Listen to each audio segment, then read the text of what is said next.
नमस्कार, स्वागत है आप सभी का सुजय सारांश की इस क्लास में। मैं हूं आपके साथ विपिन कुमार शर्मा और इस क्लास में हम पढ़ते हैं राजस्थान का करंट अफेयर्स, जिसका आधार होता है राजस्थान सरकार की सुजस पत्रिका, जो कि राजस्थान सरकार के सूचना एवं जनसंपर्क विभाग द्वारा प्रकाशित की जाती है। शुरुआत करते हैं हेडलाइंस के साथ। सबसे पहले जो जानकारी है किससे संबंधित, गणतंत्र दिवस से संबंधित, जिसमें राज्य स्तरीय समारोह जयपुर में होगा। अब यहाँ होगा इसलिए लिखा हुआ है क्योंकि ये न्यूज एक दिन पुरानी होती है। तो आज क्या है, 26 जनवरी गणतंत्र दिवस, जिसकी आप सभी को बहुत सारी शुभकामनाएं। इसके साथ साथ एक और त्यौहार है आज, बसंत पंचमी, तो उसकी भी आप सभी को बहुत बहुत शुभकामनाएं। अब शुरू करते हैं, आगे देखते हैं। सामाजिक सुरक्षा पेंशन के लाभार्थी जिसमें 31 जनवरी तक सत्यापन करा सकते हैं, और यहाँ मुख्यमंत्री विभिन्न स्थानों पर राष्ट्रीय ध्वज फहराएंगे, यानी कल की बात है जो आज फहरा चुके हैं। और मुख्यमंत्री की ओर से अजमेर शरीफ में चादर पेश की गई। तो 811वां उर्स चल रहा है अजमेर में, जिसमें मुख्यमंत्री द्वारा चादर पेश की गई। इधर अगली न्यूज है खादी ग्रामोद्योग प्रदर्शनी, जिसमें अजमेर से एक समाचार, जिसमें खादी वस्त्रों पर 50% छूट। और जो राष्ट्रीय मतदाता दिवस था कल, यानी कि 25 जनवरी, इसमें कहा गया राज्यपाल द्वारा कि ऐसे जनप्रतिनिधि चुने जो देश का विकास करें। सामान्य एक जानकारी। और राजस्थान में वन्य जीव, इनके संरक्षण के लिए कितने, तो आगामी वर्ष में 298.57 करोड़ रुपए खर्च किए जाएंगे। फिर बढ़ते हैं अगले पेज पर। यह हमारे आज की सबसे काम की चीज क्या है कि प्रदेश के 8 साहित्यकारों को कौन सा सम्मान दिया जाएगा, अमृत सम्मान। क्या है अमृत सम्मान, किन किन लोगों को दिया जाएगा, कौन सी संस्था द्वारा दिया जाता है, और सम्मान के लिए पात्रता क्या होनी चाहिए, ये सारी चीजें डिटेल में देखेंगे। और इसके बाद यहाँ राजस्थान आई स्टार्ट राजस्थान योजना के बारे में एक विज्ञापन दिया गया है। तो आई स्टार्ट राजस्थान कार्यक्रम क्या है, इसको भी थोड़ा सा जानेंगे। इसका उद्देश्य पूछा गया था आरएस मेन एग्जाम में, तो वो भी देखेंगे क्या है आई स्टार्ट कार्यक्रम। तो आज हमारे लिए पढ़ने के लिए बहुत ज़्यादा जानकारी नहीं है, क्योंकि ज़्यादातर चीज़ें गणतंत्र दिवस समारोह और उससे संबंधित थी। तो 2 मुख्य खबर हैं, एक तो प्रदेश के 8 साहित्यकारों को अमृत सम्मान दिया गया, इसको देखेंगे, और फिर है आई स्टार्ट कार्यक्रम। तो शुरुआत करते हैं सबसे पहले क्या कि प्रदेश के 8 साहित्यकारों को अमृत सम्मान। सबसे पहले तो ये पुरस्कार देने वाली संस्था, यानी कि पुरस्कार प्रदात्री संस्था कौन है, तो ये है राजस्थान साहित्य अकादमी उदयपुर। इसके द्वारा ये सम्मान दिए जाने वाला है। कौन सा सम्मान है, अमृत सम्मान, राजस्थान साहित्य अकादमी उदयपुर द्वारा। इसके वर्तमान अध्यक्ष कौन है, किसके, इस अकेडमी के, तो ये हैं डॉक्टर दुलाराम सहारण। इसके अध्यक्ष की बात की जा रही है। अब इस सम्मान समारोह का विवरण है, क्या क्या विवरण है कि राजस्थान के कुल 8 साहित्यकारों को यह सम्मान दिया गया। कौन से वर्ष के लिए दिया गया, वर्ष 2022-23 का अभी इनको प्रदान किया जाएगा। किस दिन प्रदान किया जाएगा, तो 28 जनवरी को प्रदान किया जाएगा। घोषणा अब हो चुकी है और इनको सम्मानित किया जाएगा किस दिन, 28 जनवरी। इस दिन क्यों, इस दिन क्या खास है, तो इस दिन राजस्थान साहित्य अकेडमी उदयपुर जो है उसका होता है स्थापना दिवस। तो इसके स्थापना दिवस पर यानी कि 28 जनवरी को ये सम्मान समारोह होगा, और जिसमें जो 8 साहित्यकार हैं उनको यह अवार्ड दिया जाएगा।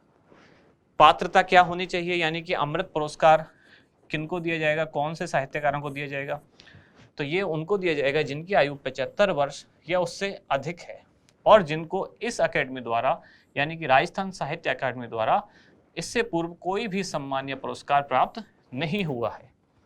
ऐसे लोग या ऐसे साहित्यकार जिनकी आयु 75 वर्ष या उससे अधिक है, और राजस्थान साहित्य अकादमी द्वारा उनको अभी तक कोई सम्मान पहले नहीं दिया गया है, उनको दिया जाएगा अमृत सम्मान। अब यहाँ इसके नाम में भी पता चल रहा है कि अमृत सम्मान का मतलब अमृत क्यों रखा गया। तो आप सबको पता है कि पूरे देश में एक महोत्सव मनाया जा रहा है जिसका नाम है आज़ादी का अमृत महोत्सव। आज़ादी का जो अमृत महोत्सव है उसकी थीम क्या है, कारण क्या है, क्योंकि हमें आज़ादी के 75 वर्ष पूरे हुए। इसके बाद से लगातार चल रहा है कि आज़ादी का अमृत महोत्सव, अमृत काल, उसी से जुड़ा हुआ या वहीं से ये थीम लिया गया है। जो अमृत सम्मान में अमृत शब्द है ये वहीं से प्रेरित है। तो जैसे आज़ादी के 75 साल हुए तो ये 75 जो आंकड़ा आया उसका कारण क्या है, उसका कारण यही वो अमृत महोत्सव है। वहाँ से आया, देश के आज़ाद हुए 75 वर्ष, इसलिए यहाँ ऐसे साहित्यकारों को जिनकी आयु 75 वर्ष हो चुकी है और इस अकेडमी द्वारा अभी तक उनको कोई सम्मान नहीं दिया गया है, तो वहाँ से ये कंसेप्ट लेते हुए 75 वर्ष से अधिक आयु के साहित्यकारों को ये पुरस्कार दिया जाएगा। पुरस्कार राशि इसमें कितनी प्रदान की जाएगी, तो ये राशि होगी 31,000 रुपए। आगे बढ़ते हैं कि इस बार जो 8 साहित्यकारों को मिला वो 8 कौन कौन है। तो उन 8 के नाम यहाँ लिखे हुए हैं। सबसे पहले डॉक्टर सुलोचना रांगे राघव, इनका संबंध कहाँ से है, जयपुर। फिर हैं श्रीमती पुष्पा शरद देवड़ा, इनका संबंध जयपुर।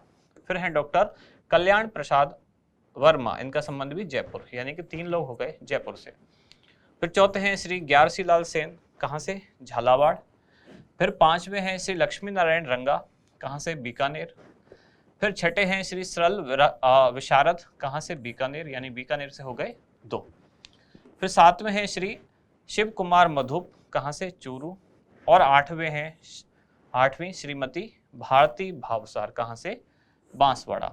तो 3 तो लोग हो गए जयपुर से, 2 लोग हो गए बीकानेर से, 5 ऐसे हुए, और 1 झालावाड़, 6 और 7, 8, इस तरह से कुल 8 समाप्त हुए, जिसमें 3 जयपुर से, 2 बीकानेर से, और एक और एक कहाँ से, झालावाड़, चूरू और बांसवाड़ा से। तो इन 8 लोगों को ये सम्मान प्राप्त हुआ।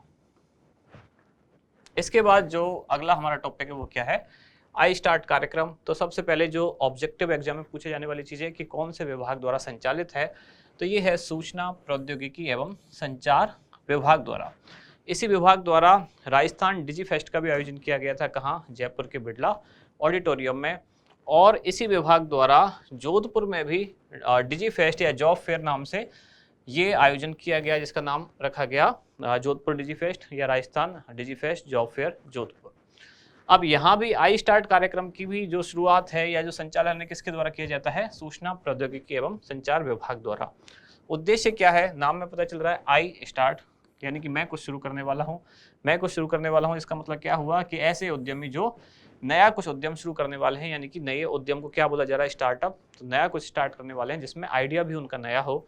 तो राजस्थान में ऐसे युवाओं को स्टार्टअप स्थापित करने के लिए प्रोत्साहित करना इसका मुख्य उद्देश्य है, और साथ ही राज्य के सभी वर्गों के व्यक्तियों के लिए रोजगार के नए अवसर उपलब्ध करवाना।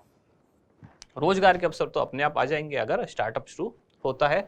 तो ये सामान्य से इसके बारे में जानकारी है।